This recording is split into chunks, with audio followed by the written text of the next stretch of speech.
हाँ तो नमस्कार मेरे प्यारे विद्यार्थियों। कैसे हैं आप लोग। स्वागत है आप लोगों का संस्कार ऑनलाइन क्लासेस में। आज हम संस्कृत का चैप्टर नंबर 11 का ऑब्जेक्टिव लेके आए हैं, जिस चैप्टर का नाम है व्याघ्र पथिक कथा, यानी बाघ और पथिक के बीच की कथा है ये। कल हम संस्कृत का चैप्टर नंबर 10 का ऑब्जेक्टिव कंप्लीट कर दिए हैं, 1 से लेकर 10 तक कंप्लीट हो गया। यदि आप वीडियो को नहीं देखे होंगे तो चैनल में जाकर देख लीजिएगा, वहाँ पे वीडियो है। और इस चैनल को अभी तक यदि आप सब्सक्राइब नहीं किए हैं तो इस चैनल को प्लीज़ आप लोग सब्सक्राइब भी कर लीजिए और अपना दोस्तों लोगों को भी बताइए कि एक चैनल है, उसमें अभी सारा चीज़ का ऑब्जेक्टिव कंप्लीट करवा रहा।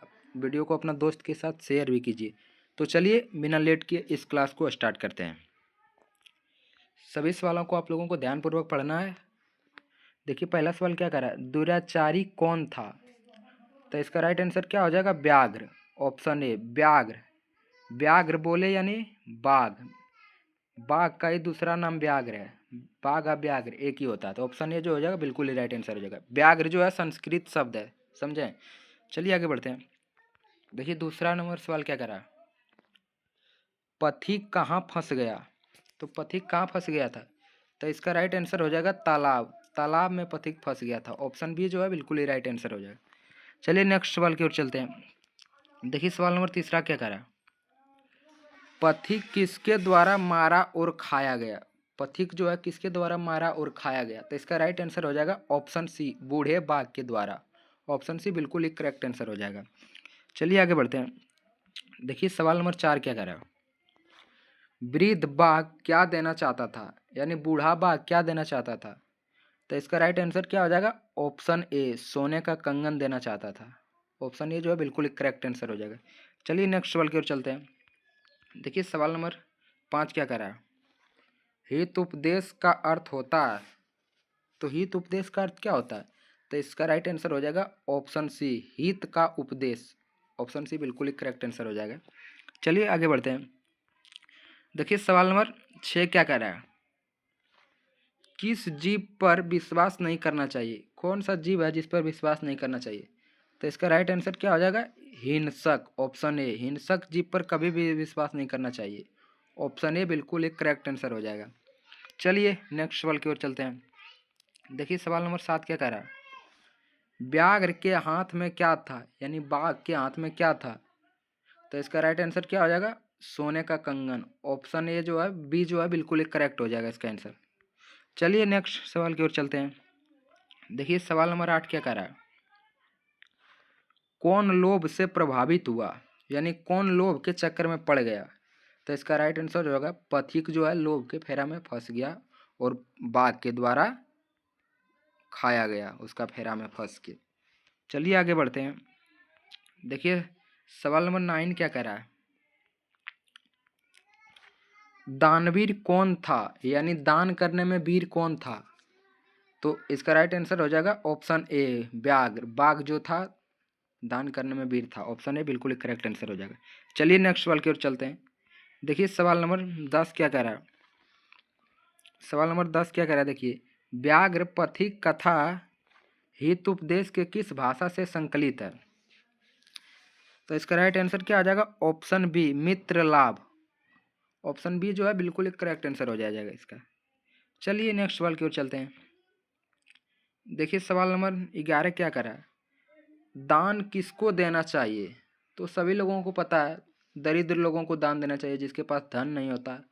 ऑप्शन सी बिल्कुल ही करेक्ट आंसर हो जाएगा इसका।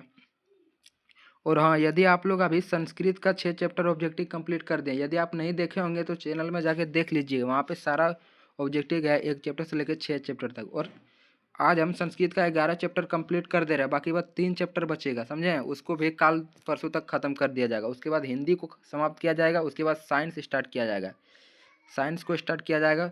तो आप लोग इस चैनल में जुड़ के रहिए और दोस्तों को भी बताइए। कम से कम इस चैनल से आप लोगों को बहुत में एग्जाम में फ़ायदा होने वाला है। चलिए आगे बढ़ते हैं।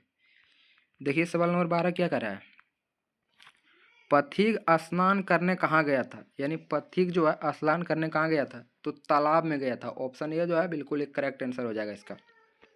चलिए नेक्स्ट सवाल की ओर चलते हैं। देखिए सवाल नंबर 13 क्या करा है, हित उपदेश के रचनाकार कौन है, यानी हित उपदेश को लिखा किसने है, उसका रचनाकार कौन है हित उपदेश को। तो इसका राइट आंसर हो जाएगा नारायण पंडित। ऑप्शन ए जो है बिल्कुल एक करेक्ट आंसर हो जाएगा इसका। चलिए आगे बढ़ते हैं। देखिए सवाल नंबर 14 क्या करा, कौन वंशहीन था। तो वंशहीन इस पाठ में कौन था, तो इसका राइट आंसर हो जाएगा व्याघ्र। व्याघ्र जो था उसका कोई संतान नहीं था, वो खुद से बोलता था। ऑप्शन ए जो है बिल्कुल करेक्ट आंसर हो जाएगा।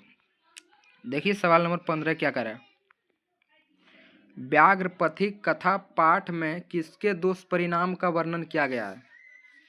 किसके दुष्परिणाम का वर्णन किया गया, तो लोभ का। यदि पथिक लोभ नहीं करता तो पथिक बूढ़े बाघ के द्वारा पकड़ा और खाया नहीं जाता, इसलिए लोभ के फेरा में कभी भी नहीं पड़ना चाहिए।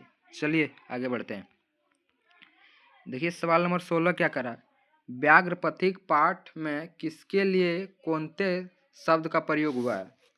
व्याघ्र पथिक कथा में कौनते शब्द का प्रयोग किसके लिए हुआ है, तो इसका राइट आंसर हो जाएगा अर्जुन के लिए। ऑप्शन सी जो है बिल्कुल एक करेक्ट आंसर हो जाएगा इसका। चलिए नेक्स्ट सवाल की ओर चलते हैं। देखिए सवाल नंबर 17 क्या करा, लोभ मनुष्य को कहाँ ले जाता है। लोभ करता है तो मनुष्य को लोभ कहाँ ले जाता है, तो हमेशा लोभ मनुष्य को विनाश की दिशा में ले जाता है, विनाश की ओर। ऑप्शन बी जो है बिल्कुल एक करेक्ट आंसर हो जाएगा। चलिए आगे बढ़ते हैं। देखिए सवाल नंबर 18 क्या करा है, हितोपदेश कैसा ग्रंथ है। तो बताइए आप लोग, हितोपदेश कैसा ग्रंथ है, तो इसका राइट आंसर हो जाएगा बाल कथा ग्रंथ। ऑप्शन बी जो है बिल्कुल एक करेक्ट आंसर हो जाएगा। चलिए आगे बढ़ते हैं। देखिए सवाल नंबर 19 क्या करा है, बाघ किसके हाथ में क्या था। बाघ का हाथ में क्या था, तो बाघ के हाथ में क्या था, कुश। ऑप्शन सी जो है बिल्कुल एक करेक्ट आंसर हो जाएगा। चलिए आगे बढ़ते हैं। देखिए सवाल नंबर 20 क्या करा है, लोभ के दुष्परिणाम का वर्णन किस पाठ में है। तो आप लोग बताइए लोभ के दुष्परिणाम का वर्णन किस पाठ में है, तो व्याघ्र पथिक कथा। ऑप्शन सी जो है बिल्कुल एक करेक्ट आंसर हो जाएगा इसका, ऑप्शन सी। चलिए आगे बढ़ते हैं। देखिए सवाल नंबर 21 क्या करा है, व्याघ्रपथिक कथा किस ग्रंथ से उत्कृष्ट है। व्याघ्रपथिक कथा किस ग्रंथ से उत्कृष्ट है, तो इसका राइट आंसर क्या हो जाएगा, हेतुपदेश। ऑप्शन ए जो है बिल्कुल एक करेक्ट आंसर हो जाएगा। चलिए नेक्स्ट सवाल की ओर चलते हैं। देखिए सवाल नंबर 22 क्या कह रहा है, व्याघ्रपथिक कथा में कौन कुत्रत्वन कंगनम, यानी एक संस्कृत है, कुत्रत्वन कंगनम यानी कहाँ है तुम्हारा कंगन, किसकी कथन है। किसने पूछा था कहाँ है तुम्हारा कंगन, तो पथिक ने पूछा था। जब बाघ पथिक के सामने गया था तो पूछता है पथिक तुम्हारा कंगन कहाँ है, तो बाघ तो पथिक को खाने वाला था, इसलिए बहाना बना रहा था। चलिए नेक्स्ट सवाल की ओर चलते हैं। अंतिम सवाल देखिए क्या कह रहा है, व्याघ्र पथिक कथा में दान दान दान धार्मिक भवंती किसकी कथन है। दान धार्मिक भवंती किसकी कथन है, तो आप लोग बताइएगा किसकी कथन है। इसका राइट आंसर हो जाएगा धार्मिक। ऑप्शन ए जो है बिल्कुल एक करेक्ट आंसर हो जाएगा। तो आई होप आप लोगों को ये क्लास अच्छा लगा होगा। इसमें हम 23 ऑब्जेक्टिव करवाएं, आप लोग ज़रूर बताइएगा कितना सही किए 23 में से। और इस वीडियो को अपना दोस्तों के साथ भी शेयर कीजिए। तब तक आप लोग पढ़ते रहिए, मुस्कुराते रहिए। मिलते हैं नेक्स्ट वीडियो में, बाय।